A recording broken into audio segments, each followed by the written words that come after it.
Budi adalah direktur sebuah perusahaan yang telah bekerja selama 12 tahun. Gajinya besar, di atas 100 juta per bulan. Dia pikir tak ada karir yang lebih baik lagi dari apa yang dia kerjakan sekarang. Punya rumah dan 2 mobil. Anak-anaknya sekolah di sekolah terbaik di kota. Tiap weekend pergi jalan-jalan sekeluarga, shopping, makan di restoran yang enak, dan setiap tahun bisa berlibur 2 kali ke luar negeri. Wow, kehidupan yang nyaman sekali. Tiba-tiba krisis melanda. Perusahaan tempat dia bekerja bangkrut dan Budi kehilangan pekerjaan. Dunia terasa gelap. Karir yang dia bangga-banggakan selama ini lenyap seketika. Yang menjadi masalah, selama ini Budi tidak pernah berpikir untuk memulai bisnis sendiri. Dia pun tak memiliki dana investasi ataupun aset. Budi berpikir, tenanglah, bulan depan bakal terima 100-an juta lagi kok. Gak semua orang harus jadi pengusaha. Jadi karyawan seperti saya juga bisa kaya dan hidup enak.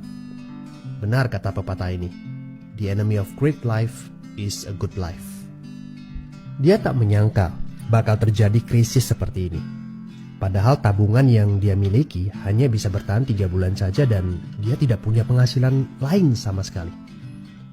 Apakah kamu punya teman yang mengalami hal yang sama seperti Budi? Kita harus sadari satu hal. Kita tidak bisa bekerja selamanya karena faktor usia ataupun kesehatan. Ada krisis atau tidak, kita pasti akan berhenti bekerja.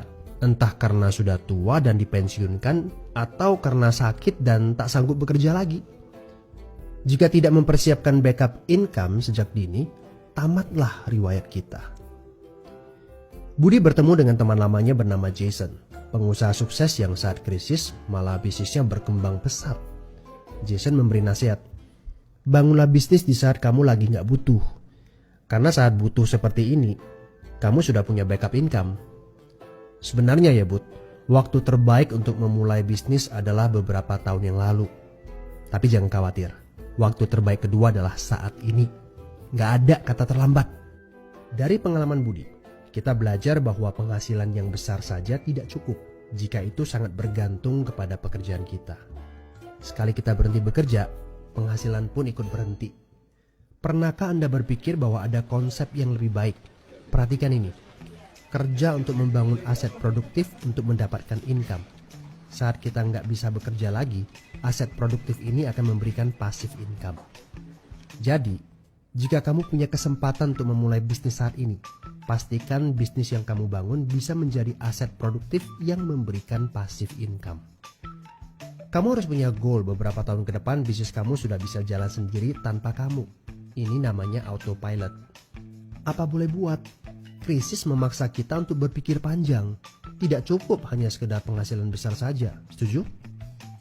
Tapi bagaimana caranya? Apakah ada bisnis yang autopilot? Jika kamu jeli, ada bisnis yang memiliki sistem yang dirancang untuk berkembang sendiri. Misalnya bisnis waralaba seperti Indomaret, Starbucks, McDonald, dan lain-lain. Tapi tenang, yang saya maksudkan bukan bisnis yang membutuhkan modal sebesar membuka kedai kopi Starbucks atau Indomaret. Ini berita gembiranya. Ada bisnis bersistem dengan modal terjangkau. Tapi saya nggak punya pengalaman bisnis sama sekali. Saya seorang pegawai, saya ibu rumah tangga, saya mahasiswa. Apakah punya kesempatan untuk sukses berbisnis? Oh tentu. Video ini memberitahu Anda bahwa semua orang punya kesempatan untuk sukses berbisnis asalkan mereka diperkenalkan bisnis yang tepat dan berkolaborasi dengan tim yang memiliki sistem yang telah terbukti. Informasi yang akurat, ini yang Anda butuhkan. Hubungi teman yang mengirimkan video ini kepada Anda. Dia sedang mencari orang yang tepat untuk diajak berkolaborasi di sebuah proyek. Mari kita cari tahu, apakah kalian bisa cocok untuk kerjakan proyek ini bersama. Ajak bertemu secara online ataupun offline dan berdiskusilah. Siapa tahu pertemuan kecil ini adalah awal yang bagus untuk karir bisnis Anda. So, good luck ya guys.